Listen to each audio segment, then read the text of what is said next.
It is here. A domino has dropped. Yeah, 3 years, $123 million. I didn't know how to take that line leading up to it. $108 million. Why isn't T.J. Watt guaranteed? It puts T.J. Watt as the highest paid non-quarterback in NFL history. $41 million a year he's going to get, so they tack on another 3 years. Which is what, $1 million more or $100,000 more than – I think it's $1 million more. Yeah, right? $1 million more than Miles Garrett. Garrett. Miles, okay. All right. So, which you know what that means? Yeah, we got. Who's next up?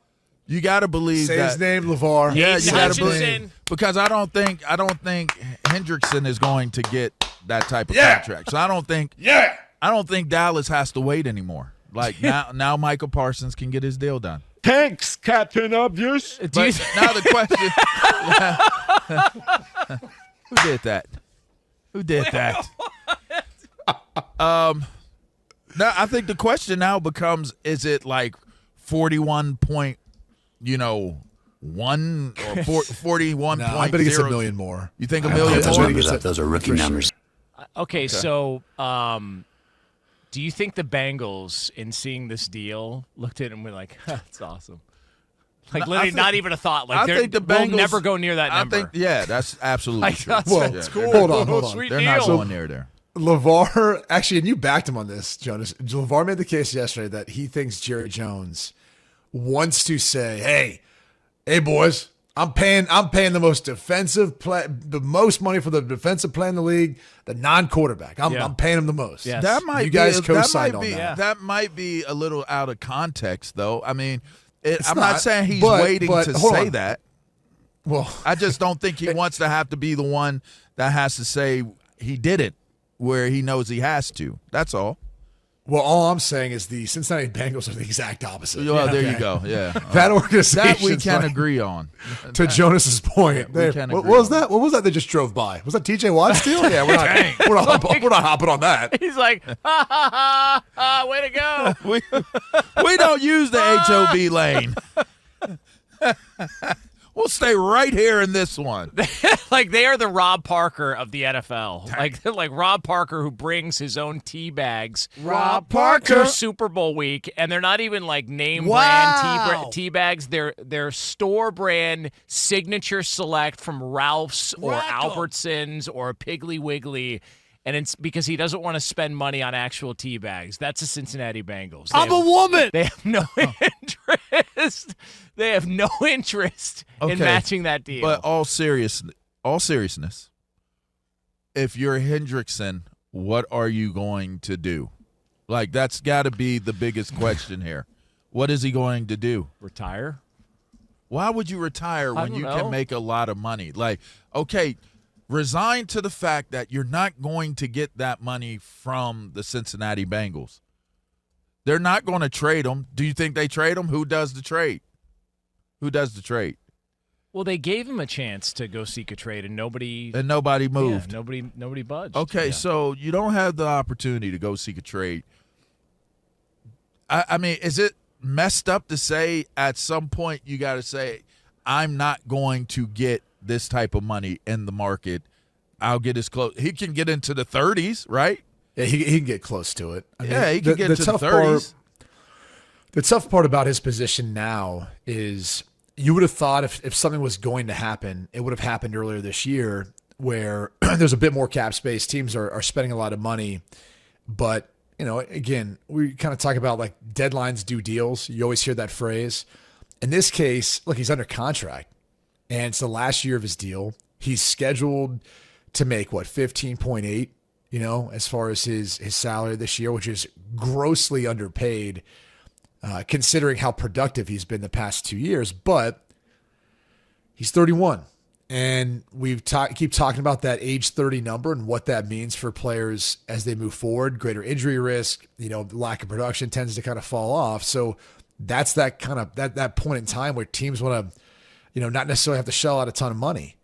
So I think as we get close to the season, he'll get traded for. And obviously if that team trades for him, they know that like he's being traded to show up and get paid more than whatever the Bengals are paying him. I think the tough thing for the Bengals is that if they were going to replace him, which they have with their first round pick and Shamar Stewart, They should have done whatever trade deal was on the table before the draft, because that's where you had the most leverage. Now that you already have his replacement, it looks kind of tough. And on top of that, teams are looking at you thinking, well, you're kind of desperate because not only have you not signed this guy to extension, but your first round rookie, draft pick has not even signed his deal. He hasn't been there at all.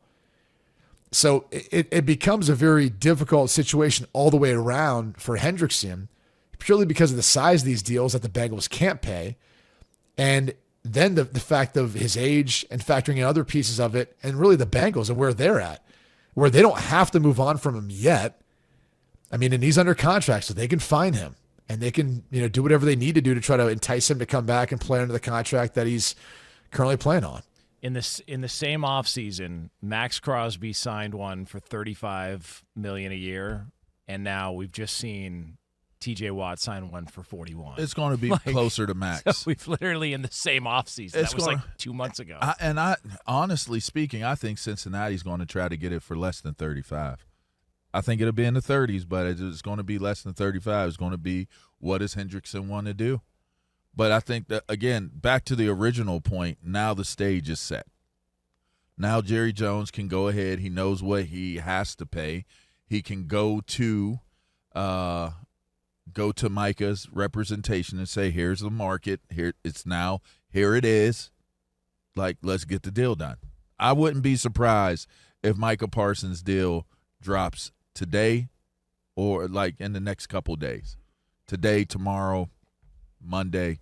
I wouldn't be surprised. So they were waiting on TJ then, is what you're saying. I believe so. I said it yesterday. Okay. I know. I believe so. I do not think that they wanted to put themselves. You said he wasn't waiting, that he wasn't looking either. It was just going to smack him in the face. You are. I almost called you a name on live radio. Yeah, why not? Let him why are you so stuck on that line? Micah. First of all, I'm talking about Jerry Jones, not Micah Parsons, and I stand 10 toes down on the fact that Micah Parsons is not looking for a contract. The contract is coming to him.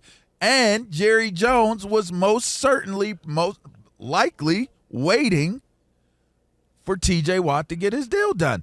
And I don't think that Jerry Jones would want it to be out there that the Pittsburgh Steelers did a better deal with TJ Watt than he did with Micah Parsons, knowing the conversations and the players, as we mentioned, that you have to make comparisons to as it applies to Micah Parsons.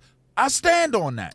You mentioned Jerry Jones. He actually was asked what he wants out of the Micah Parsons extension. Let's take a listen. I want me some glory hole. I mean, you guys are a-holes. No, I don't know what that Go means. to break.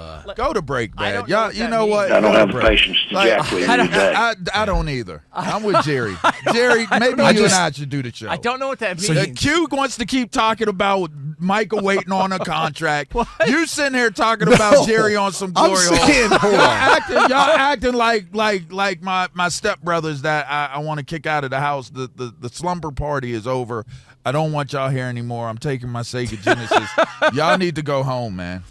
Go home. I think you're touching on something that I've come to learn over the years, and this is where I'm out of touch with it because I'm just I grew up in a middle class family in the Midwest.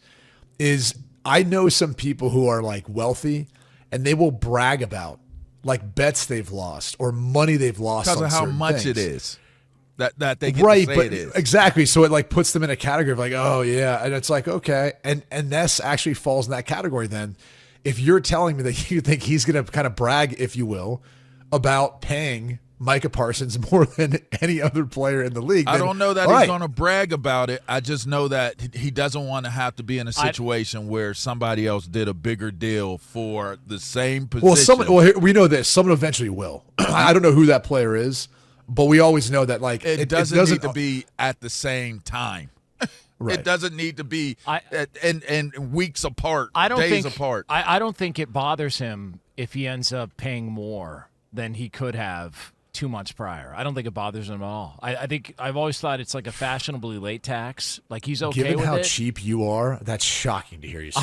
Because he's talking about someone other than himself. Oh, this isn't me. If he was talking about himself, it'd be much different. Yeah, please.